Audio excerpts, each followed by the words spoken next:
Student welcome to net का जी कक्षा portal. मैं अनुराग शर्मा इस पोर्टल पे आप सभी का स्वागत करता हूँ। स्टूडेंट आज की वीडियो में हम लोग डिस्कस करेंगे निकोला मैकियावेली को। जी हाँ, इटली से आते हैं निकोला मैकियावेली और जाने जाते हैं अपने कॉन्सेप्ट ऑफ पावर के लिए। बट इनके इस कॉन्सेप्ट को इन्होंने डिस्कस किया अपनी एक किताब जिसका नाम था दी प्रिंस। और दी प्रिंस जो है अब तक स्टेट क्राफ्ट्स पे लिखी गई सबसे फाइनेस्ट राइटिंग्स में से एक मानी जाती है। यूँ तो निकोला मैकियावेली ने बहुत सी किताबें लिखी, but the prince and discourse on Livy ये दो किताबें सबसे ज़्यादा इम्पॉर्टेंट मानी जाती है निकोला मैकियावेली के लिए। और आज जब हम निकोला मैकियावेली को समझने की शुरुआत करेंगे तो सबसे पहले इनके जीवन पे एक नज़र डालते हैं। ये उस टाइम की बात है जब पूरे के पूरे यूरोप के अंदर रेनेसा छाया हुआ था। रेनेसा मतलब जिसको आज आप पुनर्जागरण के नाम से जानते हैं। और हम लोगों ने अपनी ग्रेजुएशन के टाइम पर भी ये टॉपिक्स पढ़े हैं कि किस तरह से यूरोप के अंदर एक ऐसा एरा आया जब मिडिवल जो पीरियड था वो खत्म होने लगा और रेनेसा की शुरुआत हुई। रिफॉर्मेशन या रेनेसा का एरा इसको कहा जाता है। और ऐसे में ही 1469 के अंदर निकोला मैकियावेली का जन्म होता है इटली के एक स्टेट फ्लोरेंस के अंदर। इनके पिता की बात की जाए तो वो उस समय की मेडिची फैमिली जो थी जिसका राज था फ्लोरेंस में, वहाँ पर एक लॉयर थे। और साथ ही इनकी मदर भी एक काफ़ी नोबल फैमिली से बिलोंग किया करती थी। मैकियावेली की जो इनिशियल पढ़ाई थी वो ह्यूमनिस्टिक सेंस में ज़्यादा थी, बट धीरे धीरे इन्होंने फिलॉसफी की तरफ अपने कदम बढ़ाए और साथ ही इन्होंने लैटिन लिटरेचर को पढ़ा, क्लासिकल टेक्स्ट को पढ़े and he was highly influenced with western political thought, जिसमें एरिस्टोटल के विचारों ने मैकियावेली को सबसे ज़्यादा इन्फ्लुएंस किया। यहाँ तक कि हम मैकियावेली की राइटिंग स्टाइल में भी इनकी मेथोडोलॉजी के अंदर भी एरिस्टोटल की छाप को देखते हैं। मैकियावेली जिस समय पर आए उस समय के अंदर पूरे के पूरे इटली में चर्चेस का रूल ज़्यादा स्ट्रॉन्ग था as compare to the prince rules. इन सब बातों की वजह से मैकियावेली के अंदर ये जो भाव था धीरे धीरे, जिसमें वो पुराने इटली की इमेजिनेशन करते हैं और कहते हैं कि भाई मैं फ्लोरेंस को दोबारा वैसा देखना चाहता हूँ जैसा वो पहले हुआ करता था। मैं इसको एक शक्तिशाली राज्य के तौर पर देखना चाहता हूँ। यहाँ पर हम मैकियावेली के अगर पॉलिटिकल करियर की बात करें तो मैकियावेली के पॉलिटिकल करियर में सबसे इम्पोर्टेंट बात यह है कि मैकियावेली कुछ उन थिंकर्स में से है जिनके पास फिलॉसफी में राइटिंग्स लिखने के अलावा एक प्रैक्टिकल एक्सपीरियंस है। इन्होंने काफ़ी लंबे समय तक जो फ्लोरेंस का राज दरबार था वहाँ पर सर्व किया एज अ कोटियर। साथ ही साथ इन्होंने बहुत सारे अलग अलग जगहों पर विजिट किया, ना सिर्फ इटली के जो बाकी स्टेट्स थे वहाँ पर, बल्कि ये रोम भी गए, फ्रांस भी गए और बहुत ही घूमे। इनका एक्सपीरियंस काफ़ी ज़्यादा था चीज़ों को लेकर। और मैकियावेली हमेशा अपनी राइटिंग्स के अंदर एक चीज़ को लगातार फोकस करते हैं और वो ये है कि पावर क्यों इतनी इम्पोर्टेंट है अगर आप स्टेट को स्टेट बनाए रखना चाहते हैं तो। आज हम जब निकोला मैकियावेली को पढ़ेंगे तो इन्हीं पॉइंट्स के ऊपर हम फोकस करेंगे। साथ ही हम लोग निकोला मैकियावेली की कुछ इंपॉर्टेंट वर्क्स को भी देख लेते हैं। This is the chronology of the work. The main जो वर्क हैं द प्रिंस, द डिस्कोर्स, ये दो वर्क जो हैं वो ऐसे वर्क हैं जो मैकियावेली की पॉलिटिकल फिलॉसफी में सबसे इम्पोर्टेंट है। बाकी अगर वर्क्स की मैं बात करूं तो ज़्यादातर वर्क जो हैं इनकी डेथ के बाद पब्लिश किए गए थे। तो मेन जो राइटिंग्स आती हैं निकोला मैकियावेली की वो Prince, discourse and the art of war जो है उसको डिस्कस किया जाता है। अब हम थोड़ा सा मैकियावेली के जीवन के बाद इनकी फिलॉसफी पे आते हैं। तो मैकियावेली की फिलॉसफी को अगर समझा जाए तो ऐसा कहा जाता था कि इतने ज़्यादा रिजिड आइडियाज़ थे इनके कि किस तरह का किंग इनको बनाना है कि शेक्सपियर ने जब इनको पढ़ा तो कहा कि ये बूढ़ा खूसट मैकियावेली शैतान को दिया दिखाने का काम कर रहा है। अब वो ऐसा इसलिए कहा गया क्योंकि मैकियावेली का किंग ना सिर्फ इमोशनलेस है, ना ही उसमें एथिक्स हैं, ना ही वो रिलीजन में मानता है, ना ही उसके अंदर कोई मोरालिटी है और ना ही कोई कर्टसी है इस चीज़ को लेके कि कौन उसके साथ है या कौन उसके साथ नहीं है। Machiavellism is referred as the devil's disciple. Machiavellism को शैतानों की शिक्षा माना जाता है basically, and the teacher of the devils, शैतानों का शिक्षक इसको कहा जाता है। और इस तरह के तर्क आपको बहुत ज़्यादा पढ़ने को मिलेंगे, स्पेशली जब निकोला मैकियावेली को पढ़ा जाता है। और ये भी माना जाता था कि उस समय में ऐसे चिंतक कम ही थे, ऐसे फिलोसफर कम ही थे जो इतना खुल के किसी एक रियलिस्ट फॉर्म में बात करें, बट मैकियावेली ने ऐसा किया। अर्नेस्ट केजियर क्या कहते हैं in his book the myth of the state, described Machiavelli as the scientist and call him Galileo of politics. अब ये वर्ड जो है गैलीलियो, हम सब जानते हैं कि गैलीलियो एक बहुत महान दार्शनिक थे, एक बहुत इंपॉर्टेंट फिलोसोफर थे, एंड एस्ट्रोनॉमी में काफ़ी उन्होंने रिसर्च की थी, एंड बहुत सारे जो प्लैनेट्स हैं, स्टार्स हैं, उनके बारे में उन्होंने बताया था, उसके डिस्टेंस की भी बात की थी। तो अर्नेस्ट सीजर जो हैं वो इनको समझाते हुए कहते हैं कि ये बेसिकली कोई पॉलिटिकल फिलोसोफर नहीं है, एक साइंटिस्ट हैं, आप इनको पॉलिटिक्स का गैलीलियो कह सकते हैं। वही बर्नैल्टो कोर से जो है वो क्या कहते हैं, Machiavelli was nothing but A realist in the true sense, कि मैकियावेली कुछ नहीं है, ये सच्चाई में देखा जाए तो एक यथार्थवादी है। अब ये कहने का भी एक रीजन है, बिकॉज मैकियावेली के ज्यादातर आइडिया रियलिज्म की तरफ ही जाते हैं, और हम मॉडर्न पॉलिटिकल थिंकर्स की चेन में मैकियावेली को जब कंसीडर करते हैं तो एज अ रियलिस्ट ही हम उनको पढ़ते हैं। क्विंटाइन स्निकर क्या कहते हैं, ये प्रिंस को पढ़ते हैं, और प्रिंस को पढ़ने के बाद जो मैकियावेली ने बोला है उसको कोट करते हैं। कहते हैं Machiavelli advise that the prince ought to be good if can, but must be prepared commit evil if he must. अब ये कह रहे हैं कि भाई जो राजा होगा, जो प्रिंस होगा, उसको वैसे तो ठीक होना चाहिए, वो दिखे लोगों को अच्छा, बहुत सही है, बहुत बढ़िया है, बट अगर जरूरत पड़े तो वो शैतान बनने से भी पीछे ना हटे। अब ये मैकियावेली की एक कोर एडवाइस थी प्रिंस को। Machiavelli dedicated his work the prince to Lorenzo the second. अब ये वो टाइम था जब अगर आप राज दरबार में काम करते हैं, if working in a court, Kings court, तो आपको उसकी तारीफ करनी पड़ेगी, और मैकियावेली भी यही काम किया करते थे। मैकियावेली काफी तारीफ किया करते थे किंग की, और ऐसे में जब ये द प्रिंस लिखते हैं तो उसका जो पूरा का पूरा क्रेडिट है वो लोरेंजो दी टू, जो वहाँ के किंग थे, उनको देते हैं, और कहते हैं कि भाई ये मैंने आप जैसा एक किंग की इमेजिनेशन रखी है। अब देखिए, Machiavelli does not treat politics as the end of good life, instead he treated politics as a way of acquire power, know how to preserve it and expand it.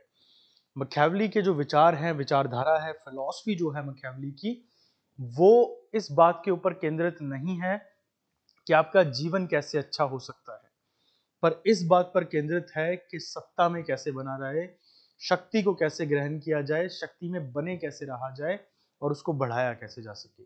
अब ये सबसे important fact है। हम जब मैकियावेलिज्म को पढ़ते हैं तो मैकियावेली की कोर फिलॉसफी पावर के उन कोर कॉन्सेप्ट्स की बात करती है, जिसमें यह कहा जाता है कि अगर आपके पास पावर नहीं है तो आप उसको पाना चाहते हैं, और अगर आपके पास है तो आप उसको बढ़ाना चाहते हैं, और आप उसको इनफाइनाइट तरीके से बढ़ाना चाहते हैं कि वो कभी खत्म ना हो। आप में से शायद ही कोई ऐसा हो जिसने सुपरमैन की मूवी देखी हो या कार्टून देखा हो और ये इमेजिन ना किया हो कि काश ये शक्तियां मेरे पास भी होती। और जब आप ये इमेजिन करते हो तो अनफॉर्चुनेटली आप पॉजिटिव सेंस में कम और नेगेटिव सेंस में ज्यादा इमेजिन करते हो। क्यों? क्योंकि आप ह्यूमन नेचर से ग्रसित हो। ह्यूमन नेचर क्या है? सेल्फिश है।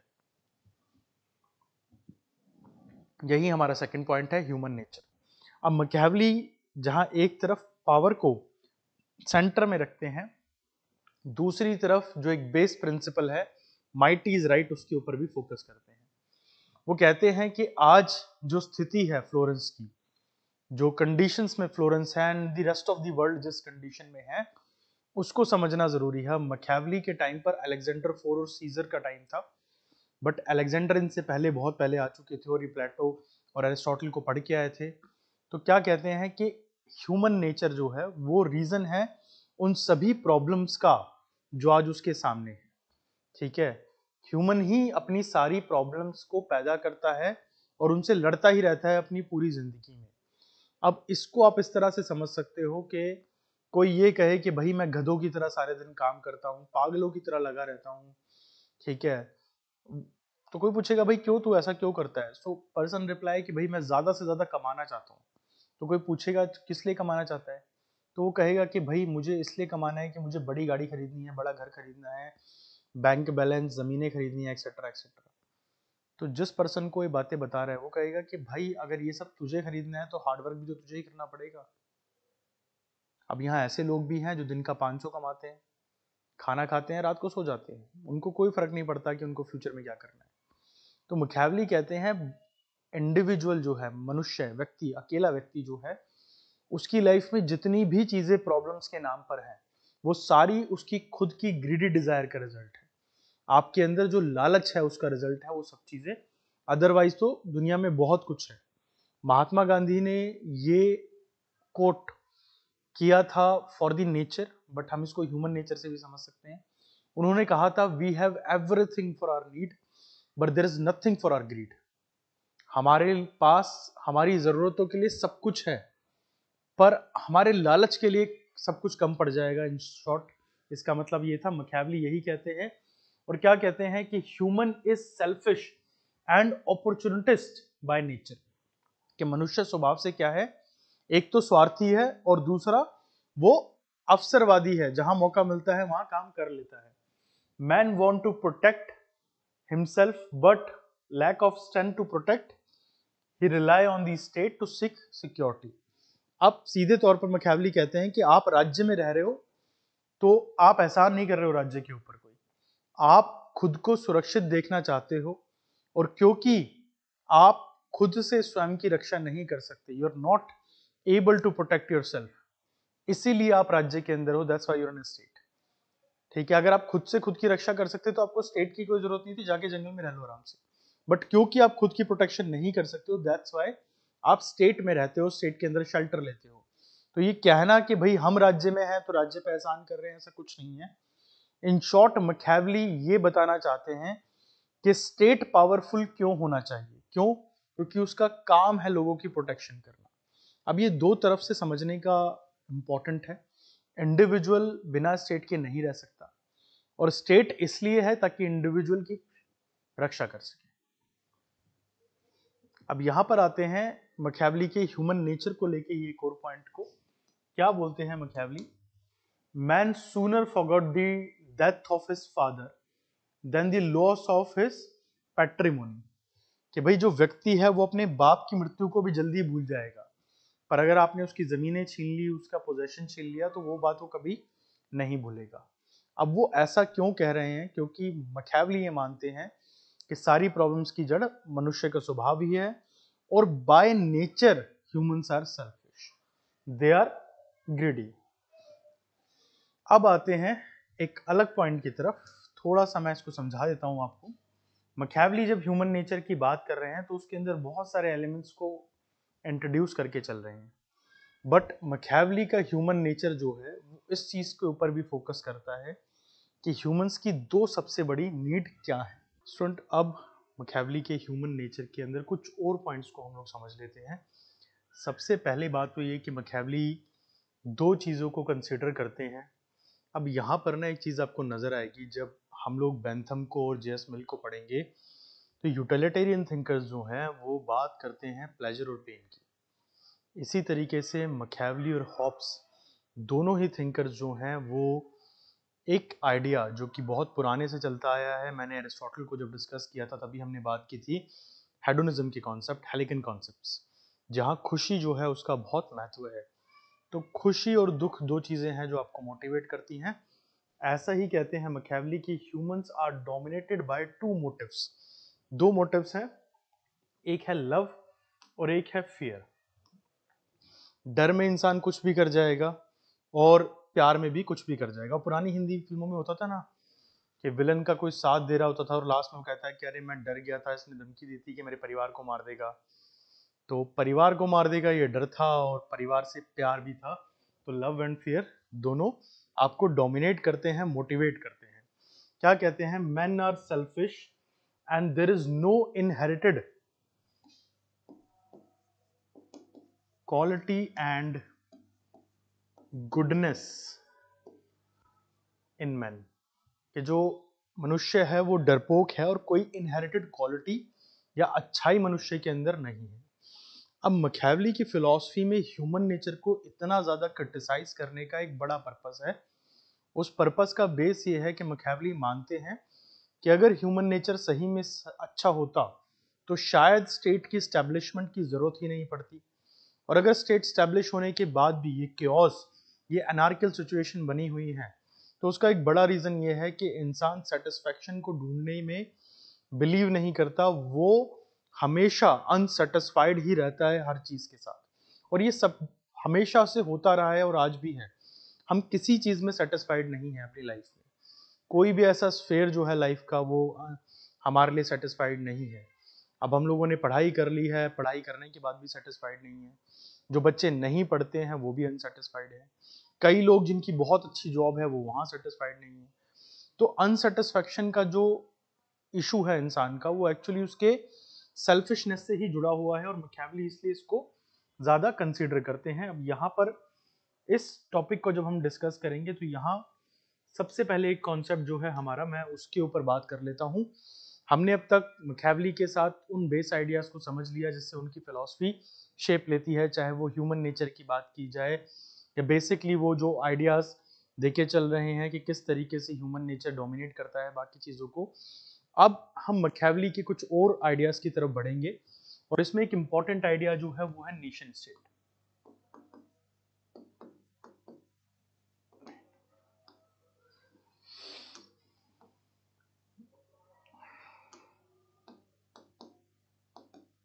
नेशन स्टेट, अब ये वर्ड जो है नेशन, इससे पहले हम लोगों ने नहीं पढ़ा। आई एम नॉट सेइंग कि अपने अपनी लाइफ में कभी नहीं पढ़ा, बट हम जब पॉलिटिकल फिलॉसफी को पढ़ रहे हैं, सोक्रेटिस की बातों में आपको स्टेट नजर आएगा, प्लेटो की बातों में हमें स्टेट नजर आएगा, एरिस्टोटल की बातों में हमें स्टेट नजर आएगा। But all of the sudden Machiavelli ये नेशन स्टेट का कॉन्सेप्ट लेके आते हैं, और पहले पॉलिटिकल थिंकर बनते हैं जो नेशन स्टेट के कॉन्सेप्ट पे बात कर रहे हैं। हम नेशन बेसिकली है क्या, तो इस चीज को मैं आपको समझा देता हूं कि इटली जो है, इटली के अंदर 5 अलग अलग स्टेट थे।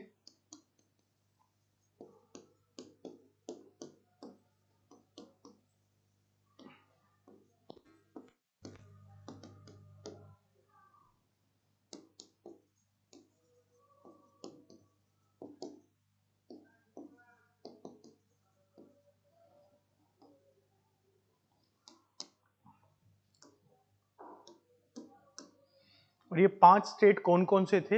एक था फ्लोरेंस, एक था नेपलीस, एक था वेनिस, एक था पेपल स्टेट, और एक था मिलान। अब मैकियावेली जब फ्लोरेंस की बात करते हैं तो ये बताते हैं कि उनकी यात्राओं के समय जब वो ट्रेवल कर रहे थे ऑन अ डिप्लोमेटिक मिशन, तो वो ज्यादातर इन सभी स्टेट्स में होके आए थे। साथ ही वो फ्रांस गए, होली रोम एम्पायर गए, और वो बोलते हैं कि मुझे सीधा सीधा नजर आता है कि कितनी ज्यादा बेइज्जती हमें झेलनी पड़ रही है। इवन फ्लोरेंस का नाम तो बिल्कुल खराब हो चुका है मेडिची फैमिली के टाइम पर। ये कहते हैं कि सारे स्टेट आपस में लड़ते रहते हैं लगातार, और उसमें एक बहुत बड़ा रोल जो है वो रिलीजन का है, क्योंकि जो पॉप है, जो यहाँ के पादरी हैं, पॉप और कैलगरीज जो हैं, ये कभी नहीं चाहते कि सारे स्टेट सेम हो, क्योंकि उनके जो सिस्टम बनाए हुए सिस्टम है वो इससे टूट जाएंगे। तो इसलिए वो हमेशा इसको अपोज करते हैं, और इतनी टेंशन है इन स्टेट्स के बीच में कि लगातार युद्ध में पड़े रहते हैं, और इस वजह से इनकी शक्तियां घटती जा रही हैं, और साथ ही फ्रांस और रोमन एम्पायर के लिए एक प्रे बन चुके हैं जो कि आए दिन इनके ऊपर अटैक करते रहते हैं, और ये धीरे धीरे वीक होते जा रहे हैं। अब ऐसे में मैकियावेली फोकस करते हैं कॉन्सेप्ट के ऊपर, और वो कहते हैं कि जो किंग है, जो प्रिंस है, उसको अपने डोमेन को बढ़ाना चाहिए। एक्सटीरियर डोमेन वर्ड आपको पढ़ने को मिलेगा यहाँ पर। ये एक्सटीरियर डोमेन बेसिकली है क्या? जो क्षेत्र है उसको बढ़ाना। ठीक है, डोमेन बेसिकली आपका जो राज्य है, आपका जो क्षेत्र है उसको बढ़ाना। ठीक है, अब इसमें क्या कहते हैं? ये कहते हैं कि मैं नहीं चाहता कि इन स्टेट्स की ऑटोनॉमी और सॉवरेनिटी कॉम्प्रोमाइज हो जाए, मतलब इनकी संप्रभुता और अस्तित्व जो है वो पूरी तरह से खत्म हो जाए। मैं ऐसा नहीं चाहता। मैं नहीं चाहता कि फ्लोरेंस के अंदर नेपलीज, वेनिस, पेपल स्टेट या मिलान मिल जाए। मैं चाहता हूं ये हर स्टेट अलग रहे, इन सब की अपनी अपनी ऑटोनॉमी रहे, अपनी गवर्नमेंट्स रहे, बट इन सबका जो हेड है वो एक ही, वो एक राजा हो, और वो राजा कैसा हो? शक्तिशाली हो, चालाक हो, ताकि वो इन सबको संभाल पाए। और ये जो एक्सटीरियर डोमेन है वो एक्चुअली में नेशन है। अब इस कॉन्सेप्ट को देते हुए मैकियावेली इसमें कुछ कमियां भी बोलते हैं। मैकियावेली कहते हैं कि ये करना इतना आसान नहीं होगा, बिकॉज इसमें बहुत ज्यादा विद्रोह झेलना पड़ सकता है। बट इस विद्रोह को खत्म करने का तरीका ये है कि आप उन स्टेट्स को अपने अधीन करो जहां पर 4 चीजें आपको फेवर कर रही हैं।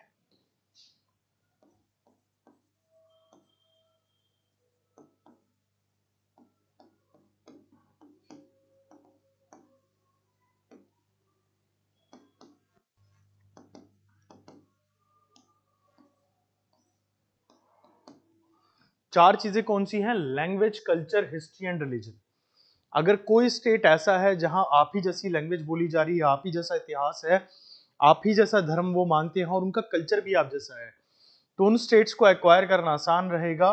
वो एक ही राजा को एक्सेप्ट कर लेंगे, युद्ध या लड़ाई के कोई चांसेस नहीं रहेंगे। जबकि आप किसी ऐसे स्टेट को अंदर लेते हैं जहां पर लैंग्वेज अलग है, कल्चर अलग है, हिस्ट्री अलग है, तो हो सकता है कि कंटिन्यूअस वॉर्स आपको झेलनी पड़े। अब कई बार हम सुनते हैं, स्पेशली 2014 के बाद हमने एक टर्म बहुत बार सुनी है, अखंड भारत। ठीक है, एक बहुत बड़ा सा मैप दिखाया जाता है जिसमें अफगानिस्तान भी है, वहां मलेशिया तक का इलाका फैला हुआ है। अगर मान लीजिए आज ये कर दिया जाए, सचमुच इन सारे एरियाज को आप अंदर ले ले, तो क्या आपको लगता है कि आज का पाकिस्तान या अफगानिस्तान का एरिया कभी भी भारत के डोमेन को एक्सेप्ट कर पाएगा? वहां के लोगों का कल्चर अलग, लैंग्वेज भी काफी हद तक अलग हो चुकी है अब तो। ठीक है, और ऑफ कोर्स हिस्टोरिकल वैल्यूज भी काफी हद तक अलग ही समझी जा सकती हैं। 70-75 साल हो चुके हैं अब। तो ऐसे में कंटिन्यूअस विरोध आपको देखना पड़ेगा और एक ना एक दिन ये स्टेट अलग हो ही जाएंगी। अब मैकियावेली ने अलेक्जेंडर द ग्रेट को पढ़ा था और ये समझा था कि किस तरह से वो दुनिया जीतने के मिशन पे लगे। पूरी दुनिया लगभग जीत भी ली थी, पर उनके मरते ही क्या हुआ, धीरे धीरे वो सारी जगह अलग हटने लगी। तो ये हमेशा होता है, आप किसी भी ऐसी जगह को कैप्चर करेंगे जहां पर लोग अपने आप को एक अलग इतिहास, एक अलग कल्चर, एक अलग रिलीजन से बिलोंग करते हुए मानते हैं, वो कभी भी आपको एक्सेप्ट नहीं करेंगे। तो ये कहते हैं कि ये सारे स्टेट जो हैं इटली के, यहाँ सब ये क्वालिटीज जो हैं, हमें चारों चीजें मिल रही हैं। तो अगर कोई एक राजा, कोई एक प्रिंस ऐसा आ जाए जो इन सब चीजों को एक्सेप्ट कर ले, तो उस कंडीशन में शायद ये प्रॉब्लम नहीं होगी। अब वो प्रिंस ऑफ कोर्स ताकतवर होना चाहिए, मजबूत होना चाहिए बहुत ज्यादा, तभी वो कर पाएगा। अब यहां पर ना, जब ये कॉन्सेप्ट मैकियावेली दे रहे हैं, इस कॉन्सेप्ट का जिक्र कर रहे हैं, तो इसमें ये इंपॉर्टेंट हो जाता है कि मैकियावेली इस कॉन्सेप्ट के डिस्कशन के टाइम पर एक ऐसा स्टेट बनाना चाह रहे हैं जो स्टेट एक्चुअली इन सब पे राज करे और उसका एक राजा हो, हेड हो। तो आज जैसे हमारा क्वाशी फेडरल स्ट्रक्चर है, हमारे पास एक सेंटर है और बाकी सारे स्टेट्स हैं। अगर आप भारत को भी देखें तो लैंग्वेज के बेसिस पे ही तो हमारे स्टेट्स को डिवाइड किया गया है। ठीक है, तो इस तरीके से आज तो ये कॉन्सेप्ट बहुत वाइडली पॉपुलर है, बट उस समय में छोटे छोटे स्टेट्स हुआ करते थे अलग अलग। भारत में भी ये था, जब भारत आजाद हुआ तो 500 प्लस, अप्रोक्सीमेटली 600 के आसपास जो है अलग अलग रियासतें थी जिनको मर्ज किया गया था एक साथ। तो यहां पर यही कॉन्सेप्ट की बात मैकियावेली करते हैं और पहले थिंकर बन जाते हैं जो नेशन और स्टेट के कॉन्सेप्ट के ऊपर बात कर रहे हैं। अब इसके साथ साथ मैकियावेली के पॉइंट्स पे कुछ और चीजों को हम कंसीडर कर लेते हैं। पहले हम इस स्लाइड के ऊपर आ जाते हैं। इस स्लाइड में पहला पॉइंट दिया गया है कि Machiavelli was the first thinker to view politics as a separate from ethics. अब हम मैकियावेली के नेशन स्टेट के पॉइंट से उनके रिलीजन वाले पॉइंट पे जाएंगे। State craft is the skill of management of the state affair. पहला पॉइंट जो कहता है वो ये कहता है कि मैकियावेली वो पहले चिंतक थे जिन्होंने इस चीज को समझा कि किस तरीके से, किस वजह से जो है रिलीजन एक कॉम्प्लिकेटेड इशू है पॉलिटिक्स को रन करने के लिए। तो ये रिलीजन को, एथिक्स को और मोरालिटी जैसी बातों को अलग करना चाहते थे, पॉलिटिक्स से बिल्कुल एक अलग स्फीयर में जाना चाहते थे। और दूसरा स्टेट क्राफ्ट, जो कि प्रिंस का मेन जो है कॉन्टेक्स्ट है, उसमें ये कहते हैं जो स्टेट क्राफ्ट है हमारा, वो है क्या, बेसिकली एक आर्ट है, कला है स्टेट अफेयर्स को मैनेज करने के लिए, और इस तरीके से समझाते हैं। और उसके बाद कहते हैं द स्टेट क्राफ्ट मेजरली, नहीं कहते नहीं है, ये पॉइंट है, स्टेट क्राफ्ट जो है मेजरली वो डिस्कस हुआ है इनकी बुक प्रिंस के अंदर and the art of war के अंदर। ऑल्दो अगर हम डिस्कोर्स को देखें तो वहां पर भी स्टेट की बात हुई है, बट रिपब्लिकन फॉर्म में वो डिस्कस हुआ है। बट यहां पर्टिकुलरली प्रिंस और जो द आर्ट ऑफ वॉर है, ये दो किताबें स्टेट क्राफ्ट को समझाती है बड़े तौर पर। अब इससे आगे बढ़ते हैं, इन्हीं पॉइंट्स पे आगे जाते हैं रिलीजन के पॉइंट पे।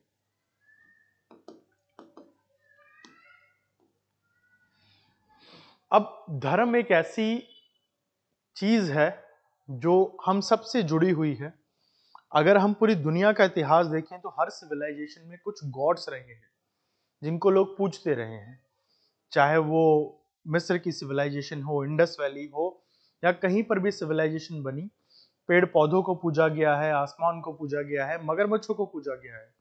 ऐसा कहा जाता है कि मगरमच्छों को दुनिया में सबसे ज्यादा पूजा गया है, ठीक है, क्योंकि मोस्टली सिविलाइजेशन रिवर्स के पास होती थी और रिवर्स में सबसे पावरफुल मगरमच्छ होते थे, तो उनको पावर का सिंबल मान के पूजा जाता था। तो रिलीजन एक बहुत सेंसिटिव इशू होता है, और इतना सेंसिटिव इशू है रिलीजन के नाम पर भी इस दुनिया के इतिहास ने हजारों सालों की वॉर्स को देखा है, जहां आए दिन वॉर्स होती रही हैं लगातार और अभी भी हो रही हैं। और जब मैकियावेली जिक्र कर रहे हैं रिलीजन के कॉन्सेप्ट के ऊपर, तो कहते हैं कि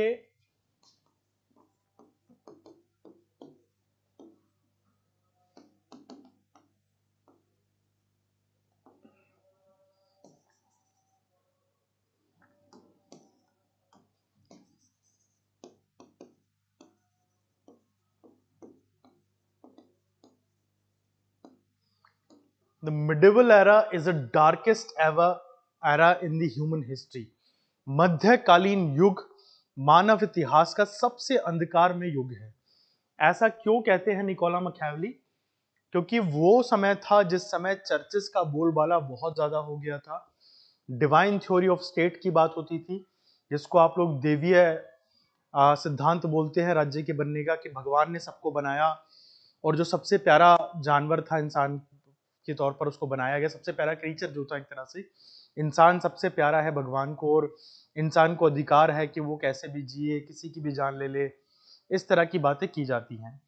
अब चर्चेस का रोल इतना बड़ा हो चुका था कि धीरे धीरे धीरे धीरे धीरे चर्चेस ने जो स्टेट था और जो रूल ऑफ स्टेट था उसको एक तरह से आप कह सकते हैं सप्रेस कर दिया था।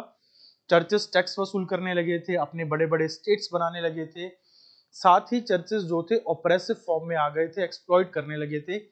यहां तक कि इस दौर के अंदर खून खराबा भी बहुत ज्यादा हुआ। ऐसा कहा जाता है कि बाय फोर्स कन्वर्जन कराया जाता था, अगर कोई ना माने तो उसको जिंदा जला दिया जाता था। और इतिहास में अगर हम रोमन सिविलाइजेशन का इतिहास पढ़ेंगे तो ऐसे ट्रेसेस भी हैं जहां हर रोज हजारों की संख्या में लोगों को बांध दिया जाता था पेड़ों के साथ, और कहा जाता था कि अब इसको छोड़ दो मरने के लिए, जानवर खा लें, चील कौवे खा लें, इस तरह से। और ये इतना ज्यादा हो चुका था कि मैकियावेली कहते हैं कि जो पावर थी स्टेट के पास, जो अथॉरिटीज थी, वो बिल्कुल खत्म हो चुकी थी। किंग का रोल नॉमिनल रह गया था, उसको हर काम चर्चेस से पूछ के करना पड़ता था। और इस वजह से मैकियावेली इस एरा को डार्केस्ट टाइम के तौर पर जानते हैं, या समझाते हैं कि भाई ये सबसे बुरा टाइम रहा था। अब ऐसा नहीं है कि मैकियावेली खुद गॉड में बिलीव नहीं करते थे या एथिस्ट थे मैकियावेली, ऐसा नहीं है। मैकियावेली तो बहुत ज्यादा बिलीव करते थे जो कैथोलिक रूल्स हैं उनके अंदर, बट उनका मानना था कि रिलीजन एक बिल्कुल ही अलग स्फेयर है और पॉलिटिक्स एक बिल्कुल ही अलग स्फेयर है। और इन सिचुएशंस को समझाते भी है मैकियावेली जब अपने 5 स्टेट्स का एग्जांपल दे रहे हैं, तो हम देख सकते हैं कि इसमें एक स्टेट, ये पेपल स्टेट जो है, बेसिकली पेपल स्टेट एक पूरा का पूरा ऐसा ही राज्य है जहां पर सिर्फ और सिर्फ किंग का डोमेन जो है वो चल रहा है, सॉरी चर्चेस का डोमेन जो है वो चल रहा है। तो मैकियावेली इस समय जब बात करते हैं तो यहाँ पे कॉन्सिलियर रेवोल्यूशन भी हुआ। कॉन्सिलियर रेवोल्यूशन बेसिकली वही चर्चेस के अगेंस्ट ही हुआ था। 2 थ्योरीज इस समय बहुत पॉपुलर हो गई थी, एक थी पेपल थ्योरी और एक बनी टू शॉर्ट्स theory.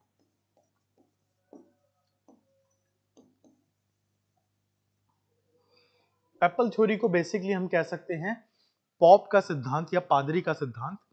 Pop is the highest priest, जो पॉप होता है वो हाई सबसे ऊंचे पादरी होते हैं। तो ये सिद्धांत था एक थी टू शॉर्ट थ्योरी, हिंदी में हम बोलते हैं 2 तलवारों का सिद्धांत। पेपल थ्योरी में तो बेसिकली ये था कि जो भी रूल है, रेगुलेशन है, सब वो पॉप के हिसाब से ही चलेगा। वहीं टू शॉर्ट थ्योरी में ये 2 तलवारें जो हैं, इसमें से एक तो है किंग और एक जो है वो है चर्चेस।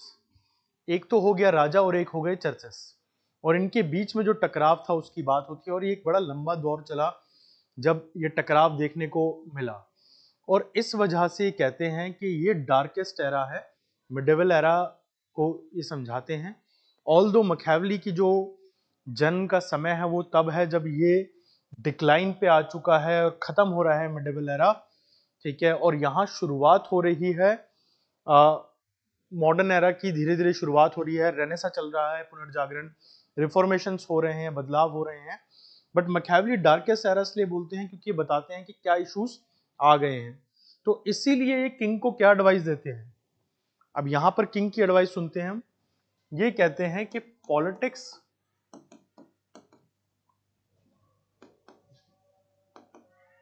रिलीजन एथिक्स मोरालिटी, ये कहते हैं पॉलिटिक्स बिल्कुल एक अलग चीज है और ये रिलीजन एथिक्स और मोरालिटी अलग चीज है। अब यहां पर इसको समझना जरूरी है। मैकियावेली किंग को एडवाइस देते हैं कि किंग अगर आप बनते हो तो आपको 3 चीजें सेक्रीफाइस करनी पड़ेगी। पहला है रिलीजन, दूसरा है एथिक्स और तीसरी है मोरालिटी। राजनीति जो है वो धर्म के ऊपर, नैतिकता के ऊपर, आचरण के ऊपर नहीं चल सकती, ना ही आधारित हो सकती है।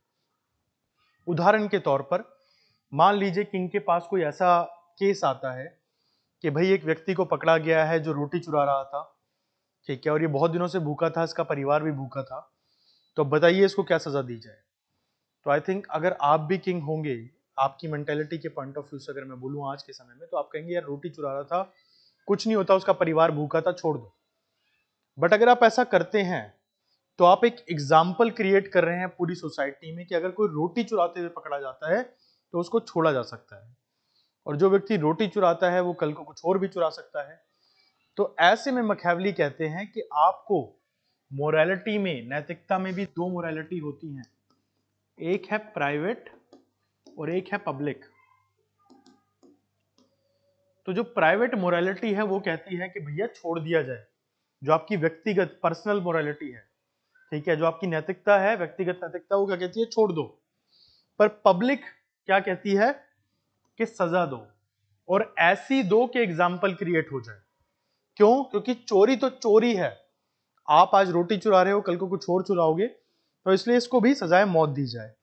अब ये सुन के हमें लगता है कि यार ये तो बड़ी ब्रूटल बात हो गई, बट अगर हम इसको एक पॉजिटिव सेंस में समझें, लॉ एंड ऑर्डर के हिसाब से, तो फिर क्या ये सही बात नहीं है। चलिए एक और एग्जांपल लेते हैं। मान लीजिए आपको किसी एक स्टेट का चीफ मिनिस्टर बना दिया जाए और स्टेट के अंदर कोई एक जमीन जो किसी हॉस्पिटल के लिए या स्कूल के लिए या कॉलेज के लिए दी गई थी, उस जमीन पे कुछ लोग आके रहने लगे हैं और अनधिकृत तौर पर, अनऑथराइज तरीके से उन्होंने वहां पर शेल्टर्स वगैरह बना लिए हैं और वो वहां रह रहे हैं।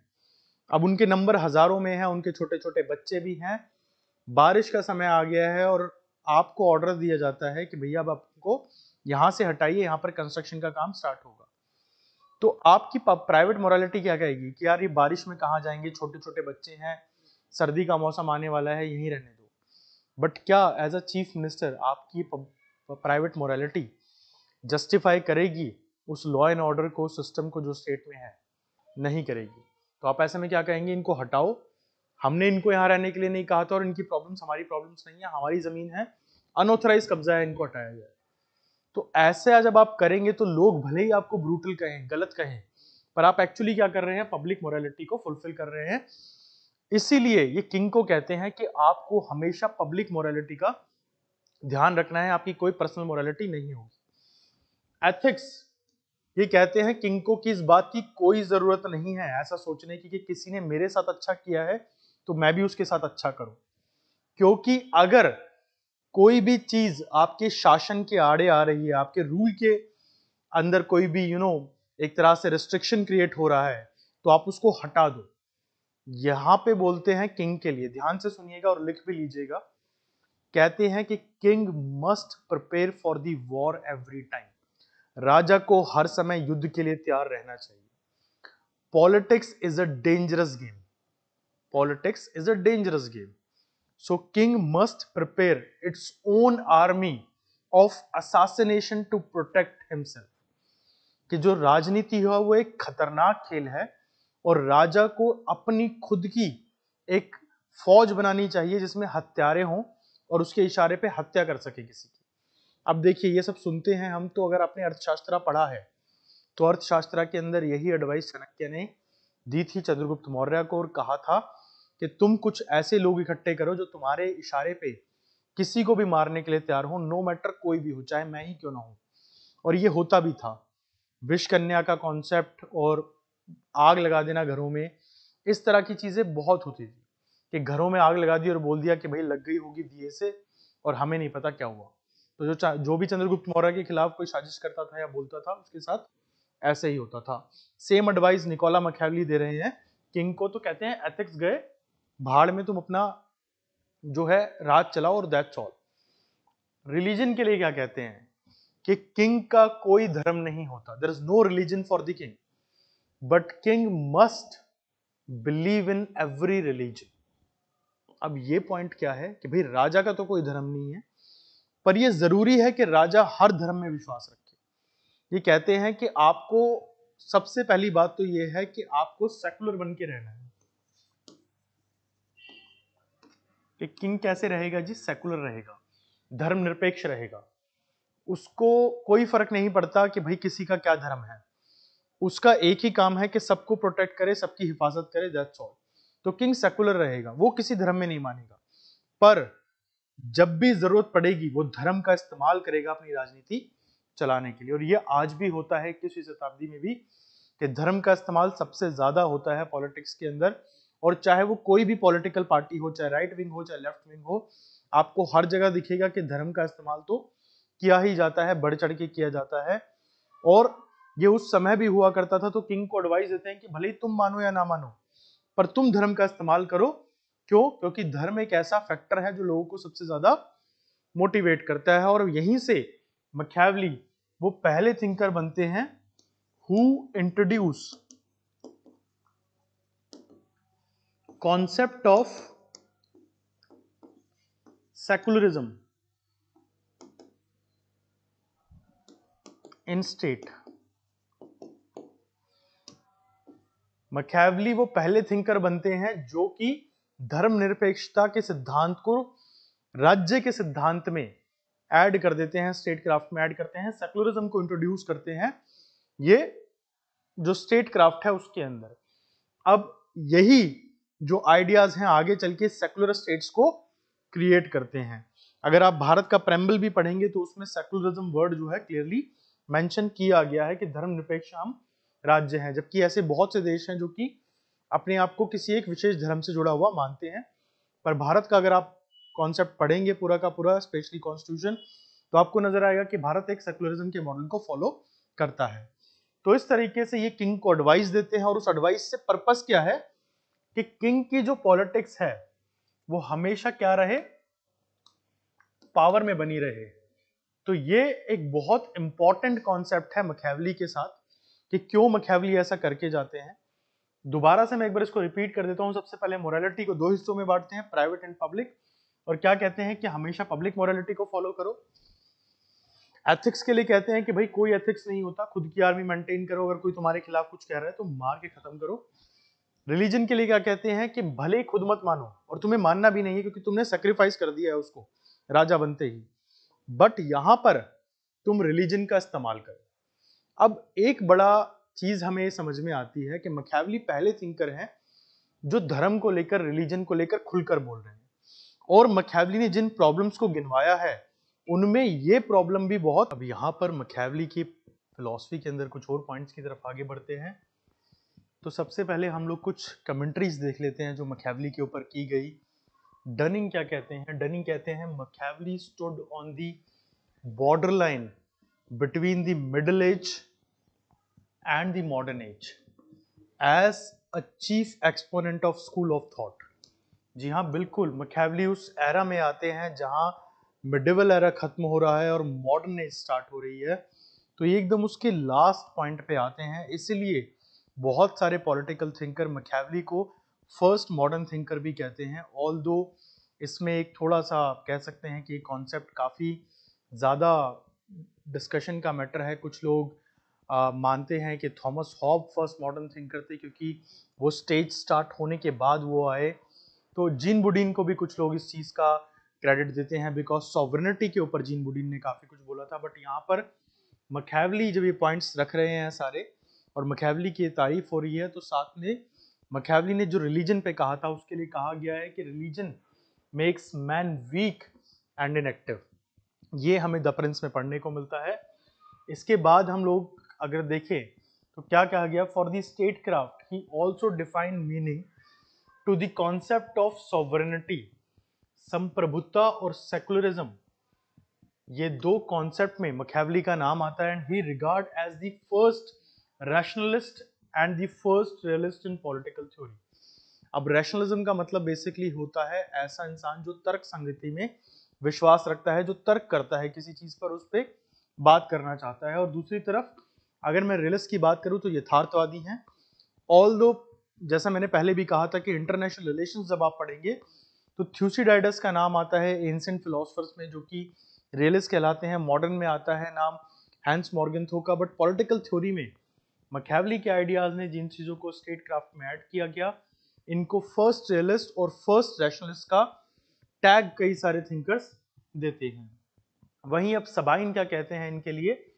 सबाइन कहते हैं कि Machiavelli is the person who used the history as used his own observation to illustrate or support a conclusion that he had reached without reference to history। अब ये पॉइंट इंपॉर्टेंट है। वो क्यों है? क्योंकि सबाइन का मानना है कि मखैवली वो इंसान नहीं है जो ये कहेंगे देखो इतिहास में ऐसा हुआ था। ऐसा नहीं होगा। अब नॉर्मली अगर आपको बात करनी है भारत की आज़ादी से पहले क्या हुआ था, तो आप भारत की आज़ादी से पहले क्या हुआ था उसको पढ़ेंगे। बट यहाँ मखैवली क्या करते थे, वो कोई बात को बोलते थे और उसके बाद अपनी बात को सपोर्ट करने के लिए हिस्ट्री में से कोई पॉइंट निकाल के वहां रख देते थे। हाँ, इसको मैनिपुलेट करना कहा जा सकता है, या ये कह सकते हैं कि मखैवली कहीं ना कहीं इस्तेमाल किया करते थे हिस्टोरिकल मेथड्स का, जो कि उन्होंने लिए थे अरिस्टोटल से बोरो किए थे। और इसलिए मखैवली की मेथोडोलॉजी को भी हिस्टोरिकल मेथोडोलॉजी माना जाता है, जहां हिस्ट्री का काफी ज्यादा रेफरेंस मिलता है। अगर आपसे क्वेश्चन पूछा जाए निकोला मखैवली किस पद्धति का इस्तेमाल करते थे, तो हम बात करेंगे हिस्टोरिकल मेथड्स। अब इसके बाद देख लेते हैं हम मखैवली के लिए मॉन्टेस्क्यू क्या कहते हैं। मॉन्टेस्क्यू एक बहुत फेमस थिंकर हैं और वो जाने जाते हैं अपने आइडियाज के लिए जो स्टेट्स के लिए दी गए। Montesquieu regard him as a lover of liberty and even a pioneer in political sociology। अब पॉलिटिकल सोशियोलॉजी के एक्सपेक्ट से देखा जाए तो मखैवली के पॉइंट बहुत ज्यादा वैलिड माने जाते हैं। और अब यहाँ पे हम देखेंगे कि जितने भी थिंकर हैं फेमस, वो सब मखैवली की तारीफ कर रहे हैं, जबकि इनकी क्रिटिसिज्म आपको बहुत कम करने को मिलेगी। एक शेक्सपियर को छोड़ दिया जाए और कुछ जो है अगर हम मार्क्सिस्ट थिंकर को छोड़ दें तो मखैवली की सब तारीफ ही करते हैं। उसका एक बड़ा रीजन था, जहां प्लेटो और एरिस्टोटल अपने जब आइडियाज को दे रहे थे तो वो प्रैक्टिकली कहीं पर भी करेक्ट नहीं थे, ना ही उनके टाइम पे ऐसा हो रहा था और ना ही आगे हुआ। वहीं मखैवली ने उन विचारों पर बात की जो कि उनके टाइम पे चल रहा था। ऑल्दो उन्होंने हिस्ट्री का सहारा लिया, पर सिर्फ और सिर्फ इलस्ट्रेशंस के बेसिस पे चीजें नहीं करी, ऑब्जर्वेशन के बेसिस पर ही उन्होंने द प्रिंस को लिखा था। रूजो कहते हैं कि Rousseau regard him as a republican and also regard him as an good citizen and honourable man. अब ये रूजो इसलिए कहते हैं क्योंकि रूजो को लगता है कि मखैवली एक ऐसे थिंकर हैं जो स्टेट क्राफ्ट के अंदर स्टेट की जो एक्चुअल वैल्यूज हैं उसके ऊपर ज्यादा कंसर्न है, ना कि सिर्फ और सिर्फ हवाई बातें कर रहे हैं। इसलिए रूजो ने ये आइडिया दिया। और यहां पर अगेन हम देखेंगे कि रूजो वो थिंकर हैं जो आगे चल के डेमोक्रेसी जैसी चीजों पे बात करने वाले हैं। लास्की के ऊपर आते हैं। लास्की ने क्या कहा? Laski said that the whole of Renaissance was in Machiavelli, कि जितना भी रेनेसा था वो कुछ नहीं था, इट्स ऑल अबाउट मखैवली। पुनर्जागरण जो भी था वो सब कुछ मखैवली ही था। मखैवली की बातों ने ही पुनर्जागरण को एक तरह से आप कह सकते हैं क्या हो रहा था उसको समझाया। और ये हम ऑब्जर्व भी करेंगे अगर हम बाकी थिंकर्स को उस टाइम पे पढ़ें, तो जैसे आइडिया मखैवली ने रखे about the state, about the Prince, about the concept of power, शायद वो रेनेसा के साथ साथ ये भी दिखा रहे थे कि किस तरह से मिडिवल एरा खत्म हो रहा है और मॉडर्न एरा की शुरुआत यहाँ पर हो रही है। और इसके बाद आते हैं अपने नेक्स्ट आइडिया पॉइंट की तरफ, जो कि मखैवली का क्लासिफिकेशन ऑफ गवर्नमेंट है। मखैवली की दो इंपॉर्टेंट राइटिंग, एक है द प्रिंस और एक है द डिस्कोर्स। जब हम द प्रिंस को पढ़ते हैं तो इसके अंदर स्ट्रॉन्ग मोनार्की, प्रिंसडम का आइडिया दिया गया है, जहां मैकियावेली वो बातें भी करते हैं जिनको पहले थिंकर एक्सेप्ट नहीं करते थे। फॉर एग्जाम्पल प्लेटो ने कहा कि we need monarchy but without hereditary, कि हमें राजतंत्र तो चाहिए पर परिवारवाद नहीं चाहिए। हमारा राजा जो है एजुकेशन के थ्रू फिलोसफर बनेगा, फिर फिलोसफर किंग बनेगा।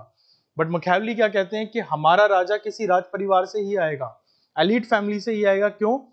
क्योंकि एक राजा का बेटा जानता है कि एक राजा को कैसे रहना चाहिए, वो सारी चीजें जो एक राजा को करनी चाहिए उसको ऑलरेडी पता है।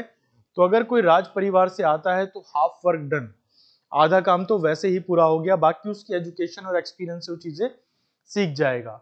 बट मैकियावेली ये भी मानते हैं कि ये हो सकता है कि जो प्रिंस बने, जो किंग बने, उसके ऊपर ह्यूमन नेचर हावी हो जाए और कल को जाके वो ग्रीडी या करप्ट हो जाए, तो ऐसी कंडीशन में वो पूरे के पूरे स्टेट को बर्बाद कर सकता है।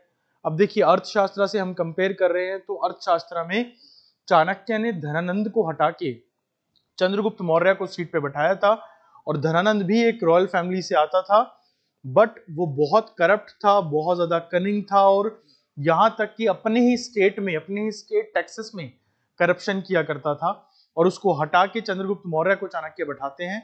तो ये एग्जाम्पल है इस बात का कि हाँ, एक राज परिवार से आने वाला व्यक्ति भी कल को चलकर ह्यूमन नेचर के अंडर करप्शन कर सकता है या उसके अंदर ग्रीडीनेस आ सकती है। तो ऐसे में ये डिस्कोर्स के अंदर रिपब्लिकन फॉर्म ऑफ गवर्नमेंट की बात करते हैं और उन आइडियाज पे फोकस ज्यादा करते हैं। रिपब्लिकन फॉर्म ऑफ गवर्नमेंट को हम जनतंत्र या प्रजातंत्र भी बोलते हैं कई बार, जहां पर ये कहते हैं रूल ऑफ ऑल, वही मोनार्की है रूल ऑफ वन, जिसको राजतंत्र कहा जाता है। रूल ऑफ ऑल का मतलब क्या है? हर एक वर्ग से कोई ना कोई रिप्रेजेंटेशन है, तो रूल ऑफ ऑल। और ऐसे में ये कहते हैं कि रिपब्लिकन गवर्नमेंट करप्ट हो इसके चांसेस कम है, क्योंकि इतने सारे लोग मिलके एक साथ ऐसा करें इसके चांसेस कम होंगे। बट हाँ, अगर वर्चू नहीं होता है, गुण नहीं होते हैं लोगों के अंदर, तो इट ओनली ब्रीड करप्शन। अगर गुण नहीं है इनके अंदर, आप ऐसे ही किसी को उठा के डाल रहे हो, तो वही होगा, करप्शन ही होगा एक ना एक दिन। आज के समय में आप देखते हैं ना कि पॉलिटिकल पार्टीज क्या करती हैं, अरे उस पार्टी का वो नेता करप्ट है, बट अगर वो नेता आपकी पार्टी में आ जाएगा तो वो बिल्कुल साफ सुथरा हो जाएगा। तो ऐसा होता क्यों है? बेसिकली क्यों? क्योंकि पॉलिटिक्स हमेशा से ही जो है एलिटिज्म से जुड़ी रही है और करप्शन उसका एक हिस्सा रहा है। पूरा दुनिया का इतिहास आप उठा लो, ऐसा नहीं कि भारत की बात है या किसी और देश की बात है, पूरी दुनिया में पॉलिटिशियंस करप्ट हैं। तो रिपब्लिकन फॉर्म को ये इस तरह से समझाते हैं। बट यहां पर एक इंपॉर्टेंट पॉइंट ये आता है कि निकोला मैकियावेली से जुड़ा क्वेश्चन पूछा गया था कि which form of government he prefer. तो भले ही वो प्रिंस के अंदर, जो कि उनका मेन टेक्स्ट है जिसके लिए निकोला मैकियावेली को जाना जाता है, द प्रिंस, वो प्रिंस और प्रिंस कैसा हो, मोनार्की कैसी हो, उस पर बात कर रहे हैं।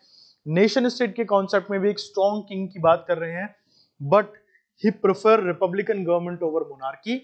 वो इसको ज्यादा सही मानते हैं, और यही इस क्वेश्चन का आंसर है कि निकोला मैकियावेली के लिए रिपब्लिकन फॉर्म ज्यादा अच्छी फॉर्म ऑफ गवर्नमेंट मानी जाती थी। अब इससे ये क्वेश्चन अराइज होता है ऑफ कोर्स कि भाई अगर ऐसा था तो डिस्कोर्स इंपॉर्टेंट बुक क्यों नहीं है? तो यस, निकोला मैकियावेली का आइडिया तो एक मोनार्क किंग का ही था। उसका एक रीजन ये है कि उस समय जो कुछ भी हो रहा था थ्रू आउट दी वर्ल्ड, जितने भी शासन चल रहे थे, जितनी भी राजशाहियां चल रही थी, उन सब के अंदर मोनार्क्स ही हुआ करते थे। रिपब्लिकन गवर्नमेंट या ऑटोक्रेसी, ओलिगरेसी, इस तरह के केसेस कम थे। तो इसलिए वो ऑटोक्रेसी को तो डिनाई कर देते हैं, कहते हैं रूल ऑफ फ्यू हमें नहीं चाहिए, या तो रूल ऑफ वन होगा या रूल ऑफ ऑल होगा, रूल ऑफ फ्यू नहीं होगा। तो यहां पर रिपब्लिकन गवर्नमेंट को ये सबसे सही मानते हैं, और इसीलिए हमने जब रूजो को पढ़ा तो उन्होंने क्या कहा, Rousseau regard him as a republican, कि रूजो ने इनको रिपब्लिकन कह के आगे समझाया। तो स्टूडेंट, ये थे निकोला मैकियावेली और उनसे जुड़े हुए सारे आइडियाज। हमने ये आज इस वीडियो के थ्रू समझा कि किन किन इंपॉर्टेंट एरियाज में मैकियावेली ने अपना कंट्रीब्यूशन दिया। सबसे पहले तो मैकियावेली मिडिवल एरा को क्रिटिसाइज करते हैं, रिलीजन किस तरीके से चीजों को खराब कर रहा है उसकी बात करते हैं, प्रिंस कैसा होना चाहिए उसकी बात करते हैं, फ्लोरेंस की हिस्ट्री की बात करते हुए एक नेशन स्टेट का कॉन्सेप्ट देते हैं, और 5 स्टेट जो हैं उनको कंबाइंड करके एक यूनाइट इटली बनाना चाहते हैं, जो ताकतवर हो और जिसका भविष्य सुरक्षित हो। साथ ही सेकुलरिज्म जैसे कॉन्सेप्ट देके जाते हैं जिसको आप आज के समय में मॉडर्न स्टेट कॉन्सेप्ट में एक बड़ा इंपॉर्टेंट कॉन्सेप्ट देखते हैं, और सेकुलरिज्म उनकी लिबर्टी के कॉन्सेप्ट से भी जुड़ी हुई थी। साथ ही गवर्नमेंट के आइडियाज में रिपब्लिकन फॉर्म ऑफ गवर्नमेंट कैसी हो, इस पे बात करते हैं, और प्रिंस के ऊपर बात करते हैं। तो हम निकोला मैकियावेली को जब पढ़ते हैं, समझते हैं, तो यहां से जो रियलिज्म के मेजर एस्पेक्ट्स हैं हमारे, उनकी शुरुआत भी होती है, और साथ ही ये भी समझ में आता है कि जो सोशल कॉन्ट्रैक्ट थ्योरी आगे हम पढ़ेंगे, उसके ट्रेसेस थॉमस हॉब्स को कहां से मिले। तो स्टूडेंट, ये थे निकोला मैकियावेली।